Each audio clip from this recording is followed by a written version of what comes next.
Foi no dia do casamento do meu filho que a minha vida quase terminou antes de começar a rir de novo. A festa vibra ao meu redor como se fosse uma colônia de abelhas, cada rosto iluminado por sorrisos que fingem entender o que acontece dentro de mim. Eu fico ali, entre o salão decorado com bastões de flores brancas e o silêncio que eu mesmo carrego desde a primeira infância. O silêncio de quem parece estar sempre olhando de fora, mesmo quando está no centro da sala. O vestido é simples, de um azul que não escolhi, porque as escolhas me foram dadas há décadas. Escolher para mim era uma palavra que já não cabia mais na minha boca. O padre faz o anúncio, as crianças riem com as fotos do álbum, o som da música atravessa as paredes e chega até a minha garganta como uma poeira que não se sabe onde pousar. Ao meu lado, meu marido, Ricardo, que sempre foi o tipo de homem que parece ter tudo sob controle. Hoje ele brilha menos que o vidro dos seus óculos, porque o brilho dele não é de alegria, é de manipulação contada em sussurros. Ele ergue as taças, brinda com a pose de quem sabe que o público espera dele uma peça de teatro perfeita. Ao filho, a nova família, ele diz, a voz baixa, cuidadosamente ensaiada. E eu, que já vi muitos desses rituais se desfazerem dentro de casa, deixo a taça tocar o copo com um som que parece uma aposta. Conduzimos o ritual como se estivéssemos em câmera lenta, cada gesto repetido 1000 vezes nas noites em que a culpa me acorda no escuro. O meu filho, Lucas, está ao meu lado, com o noivo dele, Júlia, que sorri para os convidados, com a doçura de quem não sabe que o mundo pode desabar em um instante.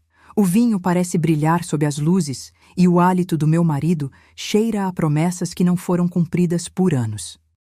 Não há nada de dramático na percepção que me ronda. É apenas o peso da verdade que me acompanha como uma sombra que reluctantly aprende a me acompanhar. A primeira taça é brindada. Eu levanto a minha com mãos que tremem de tanto tempo, tentando ficar firme, tentando não demonstrar que eu sei que o mundo está prestes a virar do avesso. A festa continua como se alguém tivesse lhe dado um passaporte para o que vem a seguir. E então, há uma coisa que não deveria existir, mas que sempre está à espreita nos lugares onde o glamour mascara o que realmente acontece. O cheiro. O cheiro do vinho.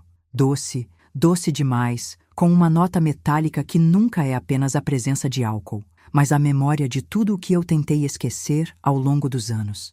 Meu marido observa a multidão, o sorriso que parece natural, e sem olhar para mim, tenta prever o que acontecerá quando a bebida tocar meus lábios. Eu não deveria perceber, mas percebo.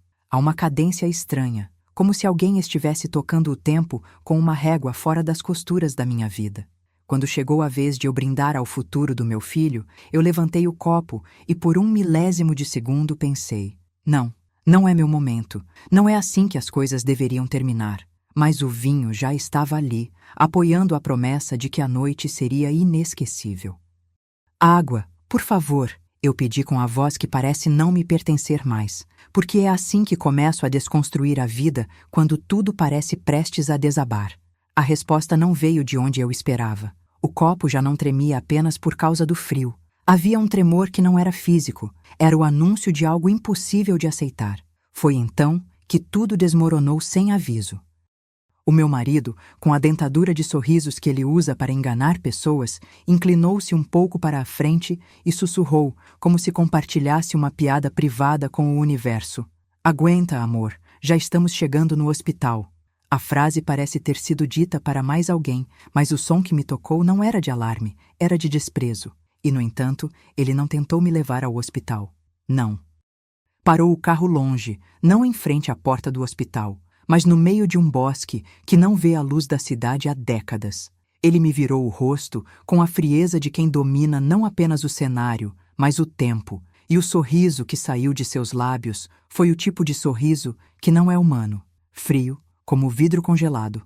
Fui eu quem envenenou seu vinho. Te restam 3 minutos. Salta do carro. A frase é tão raspante que eu quase rio, do jeito que as pessoas riem quando a dor fica pesada demais para suportar. Mas não rio. Não há espaço para o riso quando a mastigação do mundo inteiro parece ter me pisado com sapatos de chumbo. Ele se afasta sem pressa, como se saísse de uma câmara de tortura onde ele oferece um prêmio a quem permanece imóvel. E a cada passo dele, o salão de casamento se dissolve em uma lembrança quebrada. As vozes, o perfume, a tela que recorta o rosto do homem que eu amei por tanto tempo para me fazer dele, apenas dele. O som dos meus passos na direção contrária da música falha, como se eu estivesse caminhando para dentro de uma sala sem portas. A minha língua se torna uma coisa pesada, o meu corpo uma máquina que não reconhece mais as próprias instruções. Quando finalmente ele se afasta, o silêncio volta a me cercar. A sala parece ficar menor, o mundo perde a cor, o tempo compra o direito de parar. O vidro dos copos reflete um eu que não reconheço, uma mulher que já não sabe quem é diante de tanta crueldade repetida com a paciência de quem não teme consequências. E então eu percebo o que sempre soube, ainda que não quisesse admitir. Eu não estou apenas morrendo ali. Eu estou sendo forçada a encarar a verdade que fica até o fim, mesmo quando a vida decide que é hora de encerrar o capítulo com uma linha de polícia, com um veredito, com uma sentença. Enquanto o meu mundo se estreita, o meu corpo reage como quem sabe que o tempo não é meu aliado, que cada segundo que passa é uma gota a menos de esperança. O que me esperava não era uma lembrança de hospital, não era uma notícia de edema ou de choque, era algo muito mais velho e aterrador, a compreensão de que eu não tenho escapatória se eu escolher não agir, e é nesse instante que a minha mente, lenta como uma vela que não quer soprar, começa a pensar em quem pode me estender a mão antes que o último fio de respiração se desfaça. Foi quando a estrada fora da cidade apareceu como uma promessa sombria. Um carro, simples, discreto, sem a pompa daquelas horas de festa. Um carro que, por acaso, parou perto de onde eu ainda ouvi o mundo desabar dentro de mim. E ali, naquela interseção entre a vida que ficou para trás e a vida que ainda pode existir, eu percebi que não quero ser lembrada apenas pela forma cruel com que fui atacada naquela noite. Quero sim sobreviver, não para vingar. Sobreviver para descobrir quem sou além da mulher que recebeu uma traição em pleno dia de festa. O motorista desceu, olhou para mim com olhos marcados pela estrada e pela idade, e perguntou em voz baixa: "Está bem, senhora?" Eu não sei dizer exatamente o que houve naquele instante, mas a resposta veio sem que eu pedisse. Eu assenti com a cabeça, respirei fundo, e pela primeira vez em muito tempo, senti que o meu corpo ainda tem a força necessária para sair de uma sombra que não foi criada por mim. O carro fez o barulho de quem escolhe o caminho, não de quem se trespassa, e a porta se abriu como se oferecesse uma saída. Foi assim que eu entrei naquele veículo, sem saber que a porta certa, naquela noite, não era a porta do hospital, mas a porta que poderia me levar a um lugar onde a verdade fosse mais lenta que o veneno, mas ainda assim pudesse ser encontrada. E ainda que eu estivesse fraca demais para levantar os olhos, eu ouvi o motor roncar, a noite se abrir, e percebi que aquilo que parecia o fim era apenas o começo de uma longa luta pela minha própria vida. O que ninguém sabia naquela hora era o quanto eu iria durar, e o que eu não sabia, que eu não iria morrer ali. Eu iria viver para contar tudo, e eu viveria, de uma forma ou de outra, até o dia em que a justiça viesse me buscar. Um carro parou, e ali tudo mudou. O motor parou, o mundo de repente se abriu de novo. O ar dentro do carro pesou como uma cortina molhada que não queria levantar. O motorista, que não parecia o tipo de quem faz perguntas, abriu a porta com cuidado e me ajudou a descer. Cada movimento, um lembrete de que ainda havia tempo para quem respira. A floresta ao redor parecia ter engolido minha coragem por minutos, mas eu ainda existia o suficiente para entender que aquilo não era o fim, era o ponto de virada. A luz fria de um poste distante desenhou o rosto dele. Um homem de jaleco improvisado, com o queixo prostado pela pressa de quem sabe que não pode perder o próximo minuto. Não era o meu marido. Não havia palco, apenas urgência. "Consegue ficar sozinha?" perguntou, a voz sem emoção, como se ele medisse minha vida com o peso de uma régua. Eu apenas inclinei a cabeça, tentando reunir as palavras que ainda lutavam para formar um sentido. A resposta veio em forma de gesto. Ele ergueu a máscara de respiração, ativou a máquina que o som de um sussurro não alcança e o mundo se tornou uma sequência de bips, de passos apressados, de mãos que me levantavam da cadeira. Levei o meu corpo para fora do carro com a ajuda dele e pela primeira vez consegui sentir que o chão não era apenas uma lembrança pesada de asfalto frio, era uma promessa de que eu ainda poderia tocar o mundo de novo. O corredor do hospital abriu-se para mim como uma boca que admitia alguém sem dentes, apenas com a pressa de salvar uma vida. O cheiro de detergente, álcool e a distância de câmeras de segurança me envolveu em uma névoa que não sabe se é medo ou alívio. O médico apareceu entre as luzes brancas, com olhos que não trapaceiam, e afirmou, quase sem olhar para mim: "Você ainda está entre os vivos. Vamos cuidar de você." Os aparelhos começaram a respirar por mim. O mundo ficou cansado, mas a minha mente, teimosa, não precisava de muito para começar a entender o que havia acontecido na noite anterior. O veneno não escolhe hora, ele escolhe quem está vulnerável o suficiente para não reagir. Eu, que havia permanecido de pé por tanto tempo diante de uma máscara, agora precisava de apenas uma resposta. Quem planejou aquilo? E por quê? Enquanto os médicos faziam o que era necessário, alguém se aproximou da minha beira de cama com uma notícia que não deveria ser notícia tão cedo. O homem que tinha me levado ao chão da festa era, de algum modo, parte de uma teia que eu ainda não ousava admitir existir. Não era apenas o marido, não era apenas o veneno. Havia sinais que ele próprio não podia esconder. O jeito como olhava as garrafas de vinho antes de servir, a cadência de suas palavras quando falava de futuro, a forma como as mãos dele pareciam ter ensaiado cada reação que eu esperava ver. E eu sabia que se o antídoto era possível, quem o planejou não seria pego apenas pelo veneno, seria pego pelo silêncio que ele usava para manter tudo sob controle. O tempo passou de forma estranha, como se cada minuto fosse uma página que alguém tentava arrancar para evitar que alguém lesse a verdade.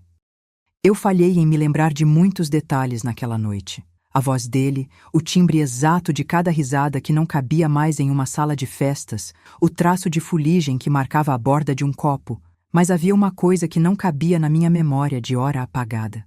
A sensação de que, antes de tudo desabar, eu já havia visto esse padrão antes, em outros lugares, onde mãos fortes tentam ditar quem fica, quem se cala, quem morre. Durante a madrugada, visitei o meu próprio passado como quem reabre uma gaveta que há muito tempo não ousava abrir. O casamento, o dia do casamento do meu filho, a promessa que eu quis acreditar por tanto tempo, tudo isso ganhou um tom mais sombrio, mais claro, mais cruel. A cada respiração, eu me prometia uma coisa. Não seria apenas a vítima que lutaria para manter o próprio coração funcionando. Eu seria quem transformaria a dor em memória útil, em pista de investigação, em evidência que pudesse falar por si mesma quando as palavras me faltassem. Quando o sono finalmente veio, ele me encontrou com a disciplina de quem sabe que o dia seguinte pode ser decisivo. No papel que me entregaram ao acordar, havia apenas uma frase simples: "Conte tudo o que se lembrar, sem censura." Eu segurei aquela folha como quem segura a última vela de uma casa que já não existe mais, e decidi que, se a noite tivesse uma continuidade, eu a escreveria com os meus próprios passos. O hospital, tão cheio de ruídos e de rádios, parecia, ao meu redor, um universo onde cada porta fechada escondia uma verdade maior. Eu não tinha forças para levantar um bilhete de denúncia no momento, mas comecei a observar a maneira como os enfermeiros trocavam olhares sensíveis com as pacientes, a forma como o segurança contava as horas no relógio da ala, a linha tênue entre a curiosidade e a intranquilidade que pairava no ar quando alguém falava de sabedoria e justiça sem saber onde a verdade realmente dormia. Mais tarde, enquanto o sol ainda lutava para atravessar as cortinas, chegavam respostas cortadas nos pés de uma enfermeira. Pedaços de conversas sussurradas entre colegas que, no fim das contas, revelavam uma verdade é perigosa demais para ser dita em voz alta. Havia um padrão, uma prática em segredo que conectava os eventos daquela noite a uma rede maior. Não seria apenas meu marido. Haveria outras mãos, outras vozes, outras histórias que precisariam ser contadas para que a justiça pudesse respirar sem tropeçar em uma sombra. Eu aprendi a reconhecer também o que me faltava: tempo. O tempo que eu tinha para agir, o tempo que eles tinham para esconder, o tempo que o mundo precisa para perceber que a máquina de violência não para na primeira linha de ataque, mas se alimenta do silêncio de quem foi ensinado a não falar. E naquele quarto de hospital, com a brisa fria que atravessava as cortinas, decidi que não ficaria parada enquanto o meu nome era usado como desculpa para manter alguém no poder. Não mais. Ao fim do primeiro dia, uma ideia concreta começou a tomar forma na minha mente. Não destruir apenas o veneno, mas o segredo que o protegeu. Eu precisava de evidências, de testemunhas, de um espaço seguro onde pudesse alinhar cada peça sem que ninguém me interrompesse.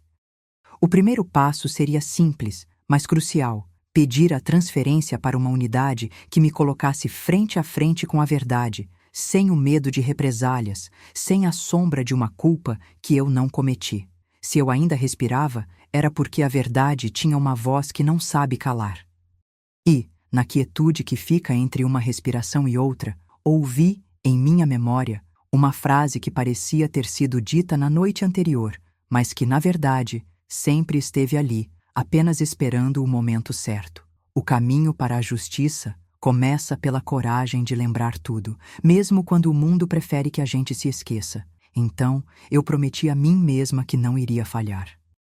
Irei lembrar cada detalhe, cada rosto, cada gesto, até que aquilo que parecia apenas crueldade se torne uma evidência que não pode ser contestada.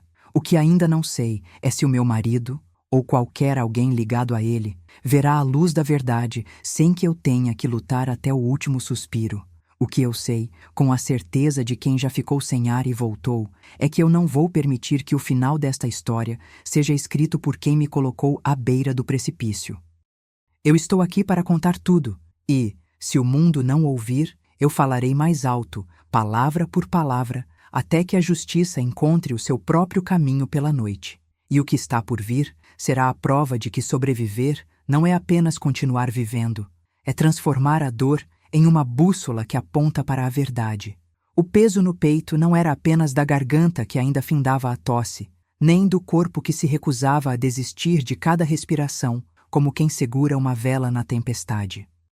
Era a certeza de que o hospital não era apenas um lugar de cura, mas um palco de fôlegos roubados, de segredos costurados com fios invisíveis.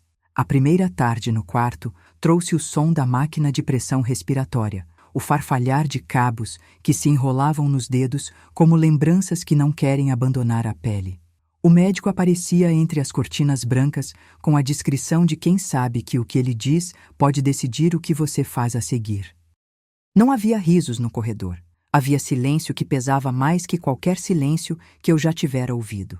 Você está estável, repetiu ele, como se repetisse uma oração que precisa ser decorada para não virar desespero. A voz, sem carência de calor, parecia medir até onde eu ainda poderia suportar. Eu agarrei a borda da cama com a mão que ainda tremia, não de fraqueza, mas de uma vontade antiga de não deixar que o mundo me arrancasse a própria história.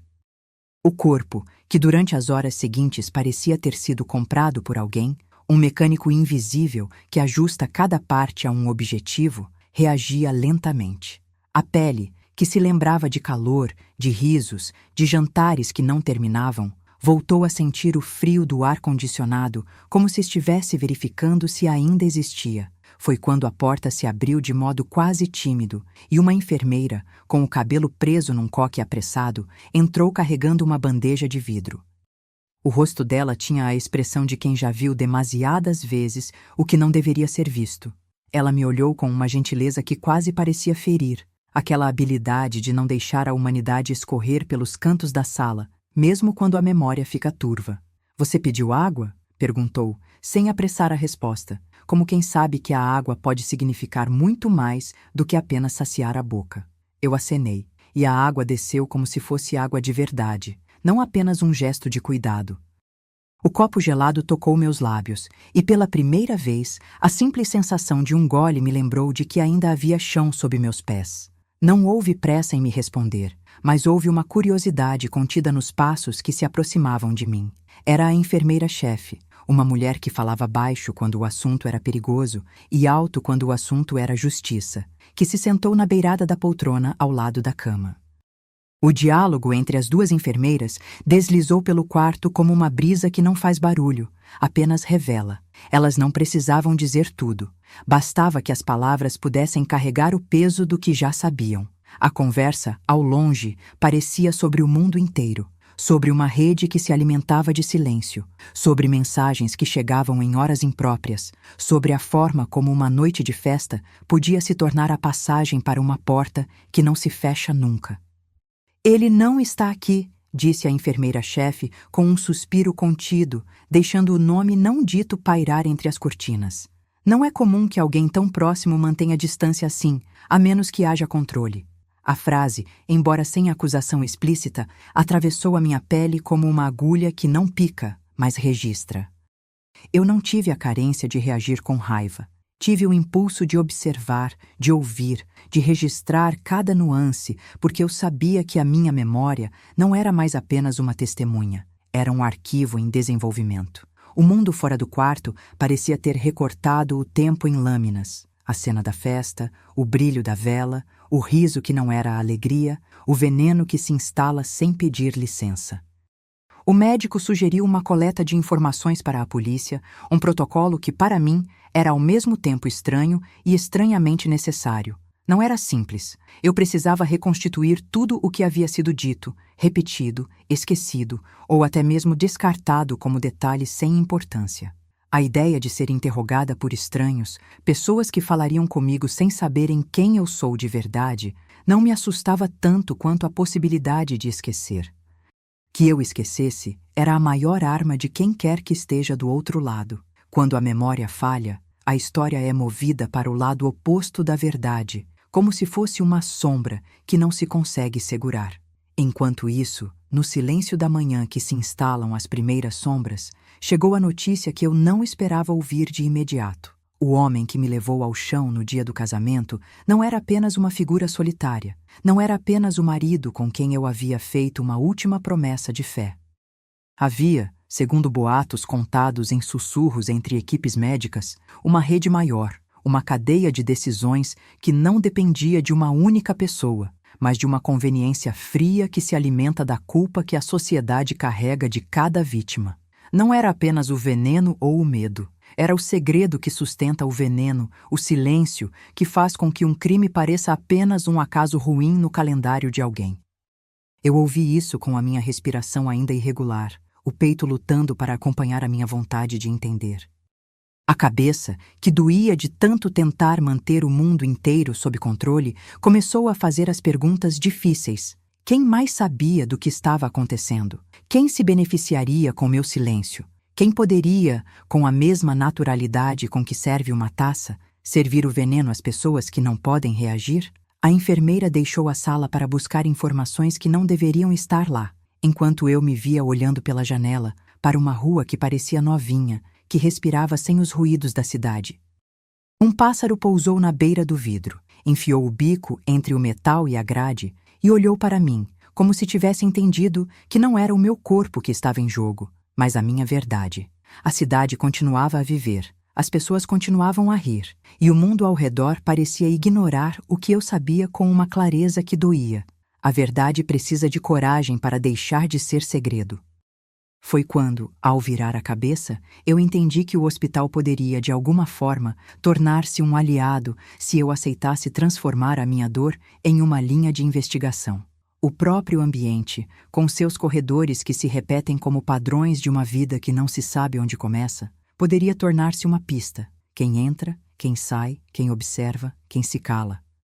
A ideia de transformar a minha experiência em evidência começou a tomar forma, devagar, como se eu estivesse aprendendo a caminhar de novo sobre um gelo que não se sabe se vai ceder sob meu peso. Não era uma promessa de justiça tão simples quanto ver alguém algemado, mas um caminho que exigia paciência, meticulosidade e, acima de tudo, uma verdade que não pode mais ser escondida. Ao entardecer, a enfermeira retorna com um pacote de papéis, formulários, autorizações, instruções, e me pergunta, com a delicadeza de quem sabe que aquela pergunta pode mudar tudo, se eu desejaria uma transferência para uma unidade onde pudessem me ouvir com tempo, sem pressa, sem a pressa que transforma perguntas em julgamentos antes que eu tenha tido a chance de lembrar tudo. Eu não convido apenas a mudança de ambiente. Eu escuto a oportunidade de aproximar minha voz daquilo que precisa ser dito sem as amarras da sombra de alguém que quer que eu permaneça em silêncio. Eu digo que sim, não com a pressa de quem já sabe o que vai acontecer, mas com a certeza de quem sabe que o primeiro passo para a verdade é não permanecer onde a dor é o único idioma falado. A noite caiu novamente, e com ela, a cidade adormeceu um pouco mais. O quarto ficou mais silencioso, como se a própria noite tivesse descoberto que há alguém ali que não pode ser afastado pela rotina. Eu escrevi em uma pequena agenda que encontrei na gaveta. Páginas simples, sem muito espaço, apenas as margens para desenhar o contorno do que ainda não cabia na minha cabeça. Cada linha era uma tentativa de prender um detalhe que, de outra forma, poderia se dissolver no ar.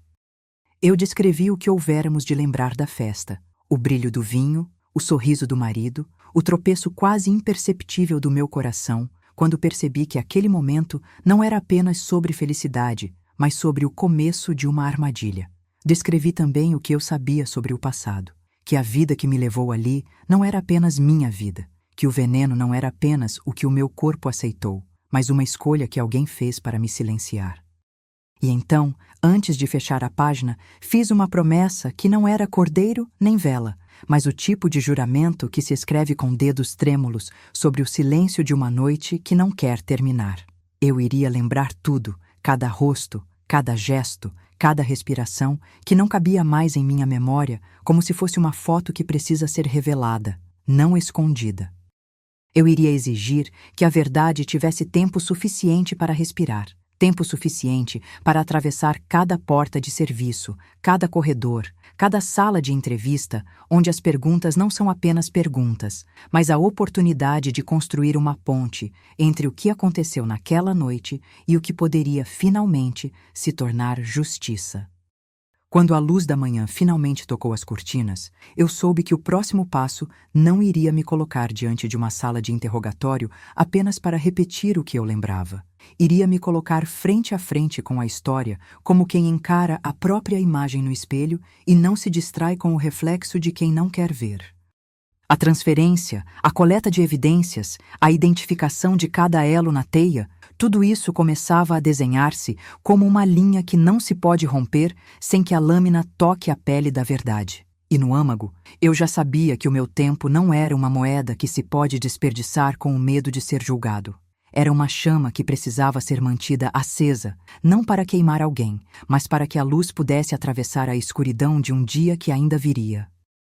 O que ainda não sei, e que o hospital não pode me prometer, é se eu vou conseguir segurar essa linha entre memória e prova, sem que o mundo decida que a culpa é minha por ter sobrevivido.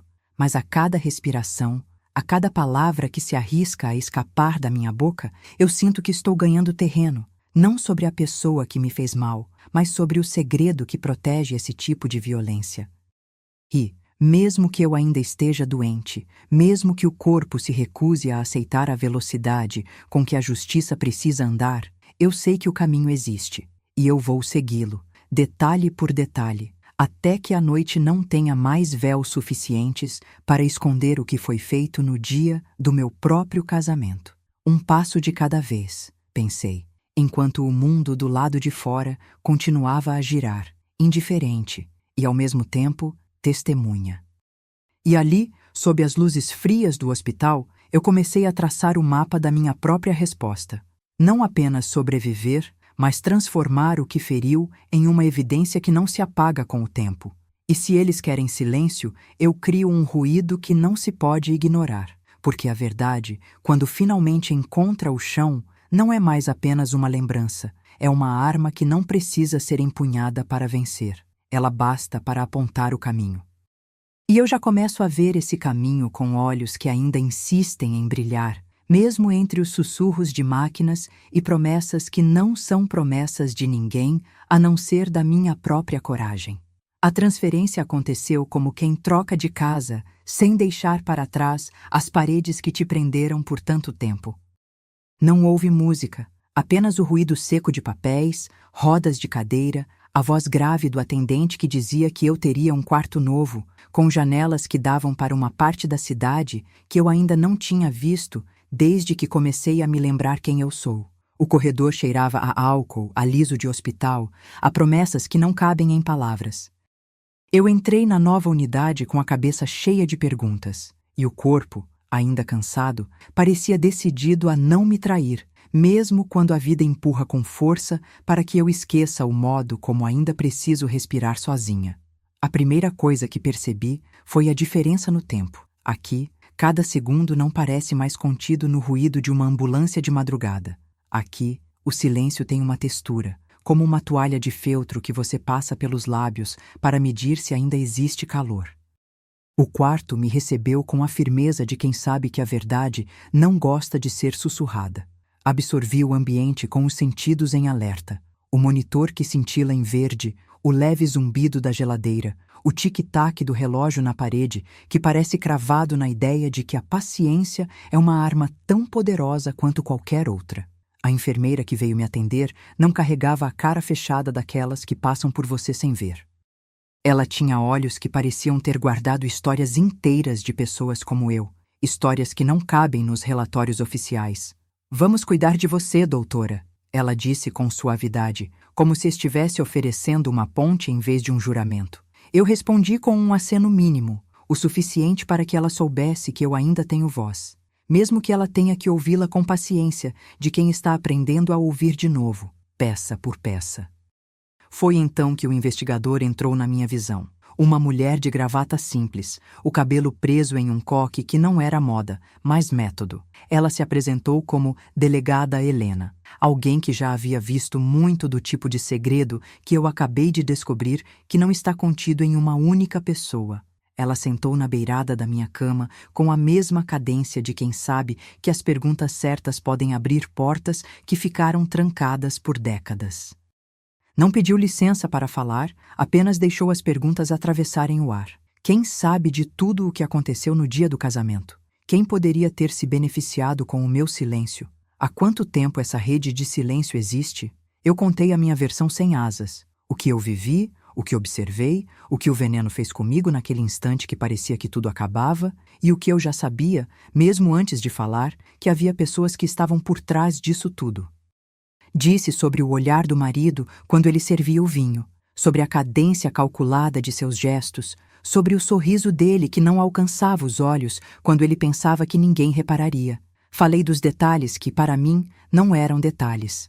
O modo como ele distribuía as taças, a forma como ele conduzia o discurso do futuro, a maneira como as palavras dele sempre pareciam prometer algo que ele planejava manter longe da percepção de todos. Ela anotou cada coisa, sem apressar, sem julgar, apenas registrando com a seriedade de quem transforma memorial em evidência. Ao terminar, o investigador trouxe um envelope com o que chamava de vitrines do dia. Havia uma série de relatos de testemunhas da festa, fotos que mostravam pessoas que eu não reconhecia com clareza e, mais importante, uma linha de tempo que apontava para lacunas. Lacunas que, se conectadas, poderiam revelar não apenas quem me envenenou, mas por que alguém decidiu que era necessário manter segredo após o segredo. O envelope também continha solicitações formais para acesso a câmeras do local do evento, listas de convidados, contratos com o buffet, o som de fundo de risos que, naquele instante, pareciam zombar de uma verdade que eu ainda precisava encontrar dentro de mim. Foi nesse momento que as coisas começaram a tomar forma de mapa, não apenas de uma noite, mas de uma teia que se estende muito além do que eu podia imaginar.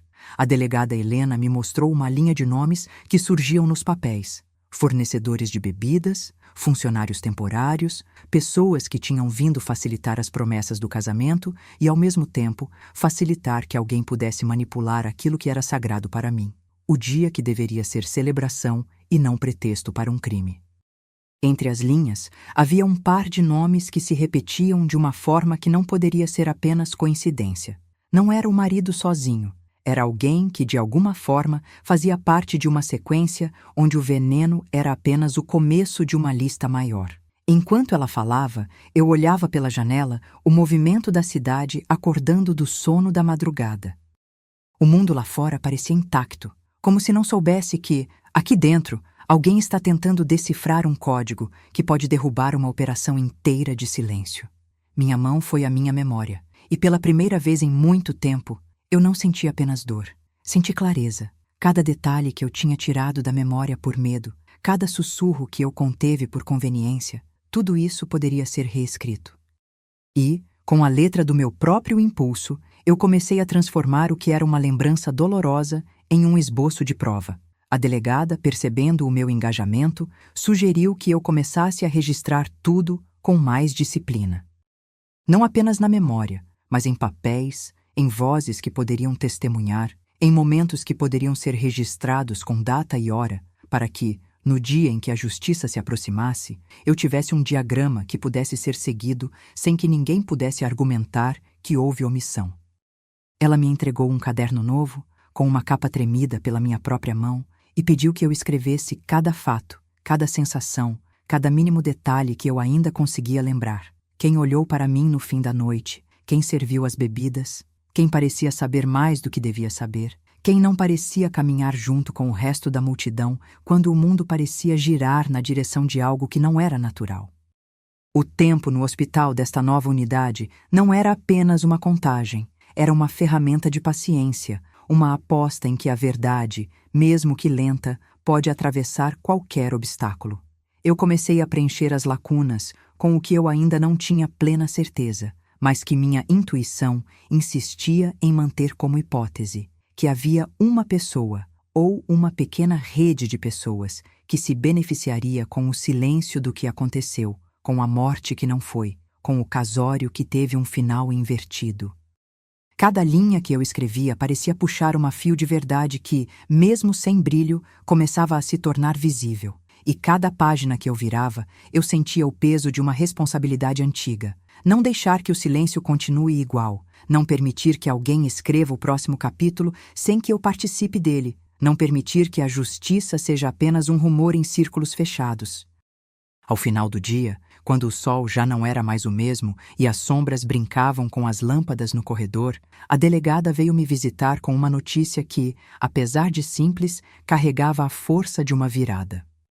Ela mostrou que a polícia já havia solicitado uma reexaminação de parte da documentação do casamento, que os sistemas de controle do local estavam sendo audicionados com mais rigor e que havia, pela primeira vez, a possibilidade de entrevistar pessoas ligadas ao serviço de bebidas que tinham, em algum momento, cruzado o caminho do casal. Não era uma resposta, era uma pista. Uma que poderia, se eu conseguisse segui-la, levar a verdade para além do hospital, para um lugar onde a luz não fosse tão tímida, onde a confiança não fosse apenas uma lembrança torturada. E então, no silêncio que se seguiu à visita, eu voltei à minha agenda particular, aquele caderno que agora parecia um mapa de água que se move devagar, buscando o lugar mais fundo onde a verdade pode se acomodar sem medo.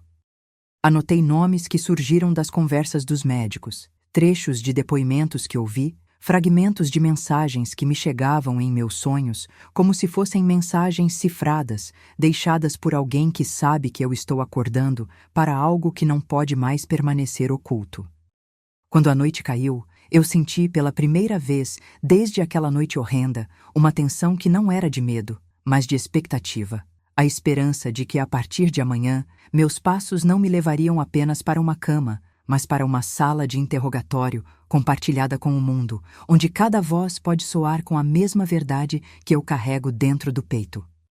E ainda que o corpo pese, ainda que as palavras custem a encontrar o caminho entre o que eu sei e o que eu preciso provar, eu sei uma coisa com a clareza de quem já teve a garganta paralisada pelo veneno. A história não encerra aqui. Não neste quarto que parece pequeno demais para abrigar toda a verdade que eu tenho carimbada na memória. Eu vou seguir em frente, linha por linha, rosto por rosto, documento por documento, até que o cheiro de vinho que uma vez me cercou se torne apenas uma lembrança que não consegue mais apagar o que eu decidi memorizar. E se alguém ainda tentar colocar o meu nome de volta na gaveta, onde os segredos dormem, eu vou abrir aquela gaveta com a força da minha respiração, com a firmeza de quem já enfrentou a beira do fim e encontrou o impulso para voltar. Porque a vida não espera que a justiça se organize sozinha. A justiça precisa de alguém que não tenha mais nada a perder, além do medo que ela pode dissolver. E eu ainda tenho esse medo, sim, mas ele não me domina mais. Ele me lembra que eu ainda estou viva, que eu tenho a chance de falar e que cada palavra pode ser o começo de uma verdade que ninguém pode esconder para sempre. A cada passo dentro daquela nova unidade, eu sentia o hospital se transformar em um mapa. Cada porta, cada corredor, cada sala de descanso parecia uma coordenada que me aproximava da verdade, que não cabe mais no meu peito. A delegada Helena apareceu na porta da minha câmera com a seriedade de quem carrega uma ordem gravada na voz. E a sua presença, mais do que qualquer prova, me deu uma sensação de que não estava sozinha. Havia alguém ali que acreditava que a justiça pode nascer do cansaço de quem não tem mais nada a perder. Ela trouxe o envelope que chamavam de vitrines do dia. Abriu as páginas com cuidado e mostrou os nomes que se repetiam como um padrão que não era coincidência: fornecedores de bebidas, funcionários temporários, pessoas que haviam cruzado o brilho festivo com a sombra de um plano muito maior. Entre os papéis, havia uma linha de tempo que cortava a noite do casamento em fatias, momentos em que tudo parecia perfeito e momentos em que alguém, em silêncio, movia as peças de uma engrenagem invisível.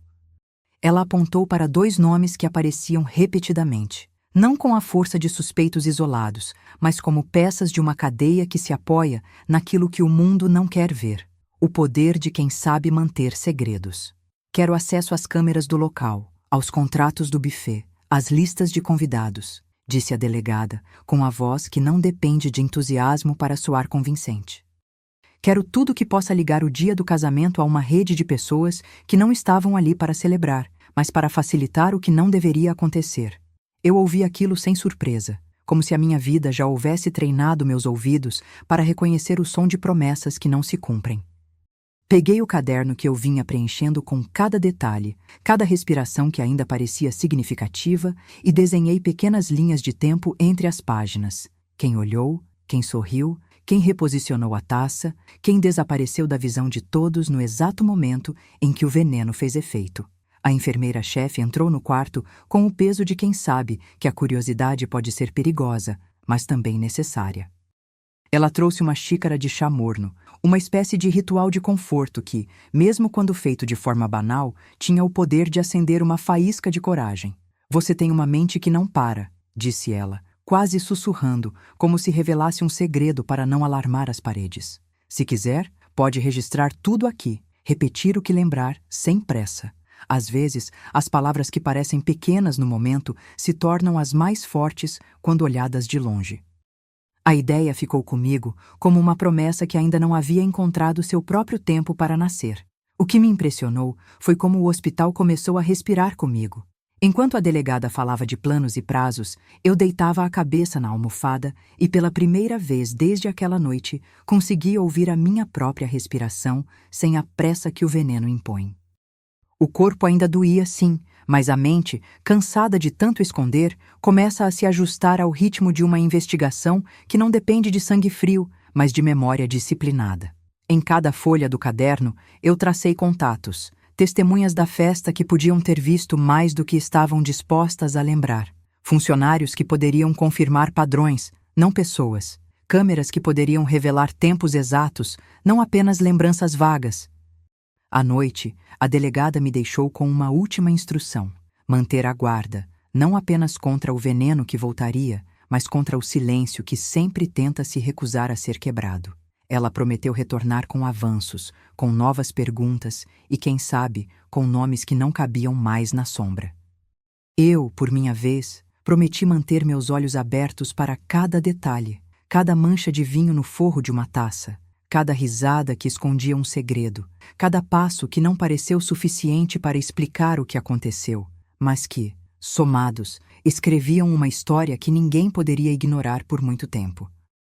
O dia seguinte parecia prometer um próximo degrau. A primeira oitiva formal com pessoas ligadas ao serviço de bebidas, a possibilidade de revistar o local com o olhar de quem não teme perguntar algo que todos já enterraram. E enquanto eu anotava mais um conjunto de datas, mais um relato, uma lembrança que insistia em retornar como uma lembrança boa demais para ser verdadeira, o que eu sabia com firmeza era que não voltaria para a gaveta onde os segredos dormem. Eu iria colocá-los sobre uma mesa, palavra por palavra, até que o peso de cada uma delas se tornasse inevitável.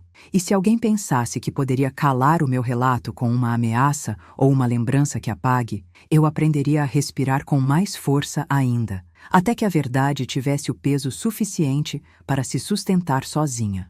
Quando a noite finalmente caiu, o quarto voltou a parecer apenas mais um palco, mas agora era o meu palco. Não para a festa que terminou com a sombra de uma suspeita, e sim para a verdade que, pouco a pouco, começava a se apresentar sem pedir licença. Eu senti a minha mão segurando firme o caderno, senti as palavras ganhando coragem, e entendi, no silêncio que se faz quando se escreve, que aquela rede não era invencível. Havia frestas, havia fendas de luz entre os nomes, entre as linhas, entre as responsabilidades que o mundo prefere não atribuir a pessoas comuns. E eu, que já quase desmaiara diante da possibilidade de não ter voz, descobri que minha voz, quando aliada à paciência de quem não desiste, pode se tornar a única coisa capaz de interromper o silêncio que mantém o crime vivo.